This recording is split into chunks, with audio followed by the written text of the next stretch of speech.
Team India ఇంగ్లాండ్తో 4వ T20 match ఆడేటందుకు సిద్ధమైంది. ఈ సిరీస్లో ఇప్పటి వరకు జరిగిన 3 టీ20లు అయితే టీమిండియా 2 టీ20లు అయితే గెలవగలిగింది. ఇంగ్లాండ్ టీం ఒక టీ20 మ్యాచ్ అయితే గెలిచింది.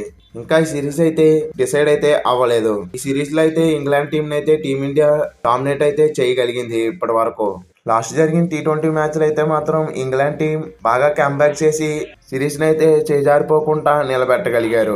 ఇక ఈ 4th టీ20 మ్యాచ్ అయితే ఇంగ్లాండ్ టీం కి చాలా క్రూషల్. మిగిలి ఉన్న 2 మ్యాచ్లు గెలవాల్సిన సిచ్యువేషన్ అయితే ఇంగ్లాండ్ టీం ఉన్నది. ఈ సిరీస్ కైవసం అవ్వాలంటే ఈ 2 మ్యాచ్లు ఎలాగైనా గెలిచి తీరాలి. ఇంకో పక్క టీమిండియాకి చూసామంటే ఈ సిరీస్ కైవసం అవ్వాలంటే మిగిలి ఉన్న 2 మ్యాచ్లో ఏదో ఒక మ్యాచ్ గెలిస్తే చాలు. ఇక టీమిండియా సిరీస్ అయితే కైవసం చేసుకుంటుంది. ఇక ఈ 4th టీ20 మ్యాచ్ అయితే మహారాష్ట్ర క్రికెట్ అసోసియేషన్ స్టేడియంలో అయితే ఆడబోతున్నారు. ఈ గ్రౌండ్ ఒక పిచ్ రిపోర్ట్ విషయానికి వచ్చామంటే ఈ పిచ్ అయితే మాత్రం చాలా వరకు బ్యాటింగ్ ఫ్రెండ్లీ వికెట్ అనే చెప్పాలి. ఈ పిచ్ మీద అయితే ఫాస్ట్ బౌలర్స్ కి లైట్ గా హెల్ప్ అయితే లభిస్తుంది. స్పెషల్లీ ఆ స్పిన్ మూమెంట్ అయితే బాగా దొరుకుతుంది.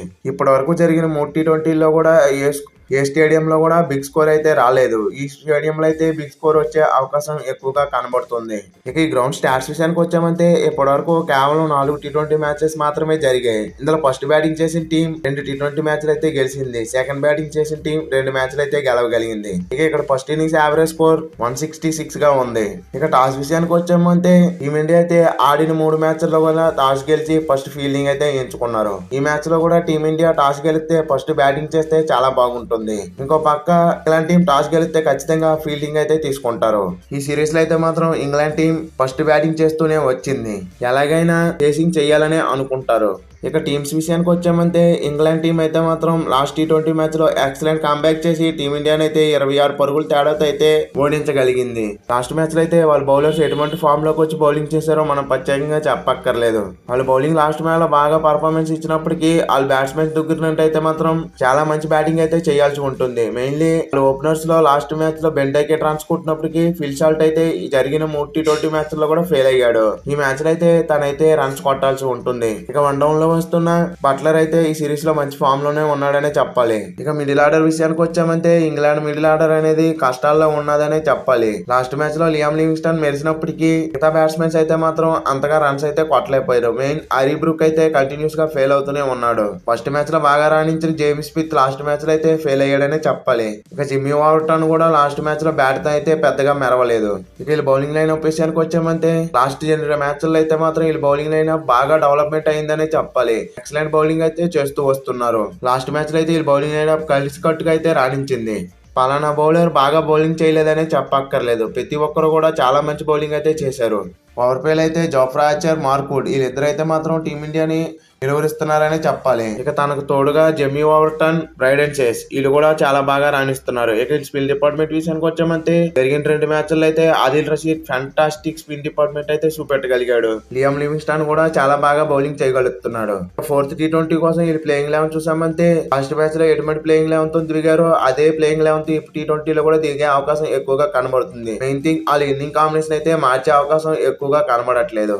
ఇక మన టీమిండియా విషయానికి వచ్చామంటే ఈ టీ20 మ్యాచ్ అలాగైనా గెలిచి సిరీస్ అయితే కైవసం అనేది చేసుకోవాలనే చూస్తుంది. ఇక ప్లేయర్స్ విషయానికి వచ్చామనంటే మన ఓపెనర్స్ అభిషేక్ శర్మ బాగా రాణిస్తున్నప్పటికీ సంజు శాంసన్ అయితే మాత్రం ఈ సిరీస్ లో పెద్దగా రాణించలేదు. జరిగిన 3 టీ20 మ్యాచెస్ లో కూడా సేమ్ కైండ్ ఆఫ్ బాల్స్ కి అవుట్ అవ్వాల్సి వచ్చింది. మెయిన్లీ జోఫ్రా ఆర్చర్ అయితే తనైతే మాత్రం షార్ట్ బాల్ తో తనైతే చాలా బాగా ఇబ్బంది పెట్టగలుగుతున్నాడు. మెయిన్ థింగ్ జరిగిన 3 టీ20 మ్యాచెస్ కూడా తనకే అవుట్ అవ్వాల్సి వచ్చింది. ఇక 1 డౌన్ లో సూర్యకుమార్ యాదవ్ కూడా తన స్థాయికి తగ్గ బ్యాటింగ్ అయితే ఇంకా చేయలేదు. దగ్గర నుండి కూడా చాలా మంచి బ్యాటింగ్ అయితే రావాల్సి ఉంటుంది. ఇక నెంబర్ 4 లో అయితే తిలక్ వర్మ ఫ్యాంటాస్టిక్ ఫామ్ లో అయితే ఉన్నాడు. ఇక హార్దిక్ పాండ్యా కూడా లాస్ట్ మ్యాచ్ లో ఒక మంచి రన్స్ కొట్టినప్పటికీ తన దగ్గర నుండి అయితే ఆ పొటెన్షియల్ రన్స్ అయితే ఎక్స్పెక్ట్ చేయరు. ఇంకా తనైతే మెరుగైన స్ట్రైక్ రేట్ తో బ్యాటింగ్ చేయాల్సి ఉంటుంది. ఇక అక్షర్ పటేల్, ధ్రువ్ జురాల్ వీళ్ళిద్దరైతే మాత్రం జరిగిన లాస్ట్ మ్యాచెస్ లో అయితే పెద్దగా రాణించలేదు. తన దగ్గర నుండి అయితే చాలా మంచి బ్యాటింగ్ ఎక్స్పెక్ట్ చేస్తుంది. ఇక మన బౌలింగ్ డిపార్ట్మెంట్ విషయానికి వచ్చామంటే మన బౌలర్స్ అయితే చాలా చక్కగా రాణిస్తున్నారు.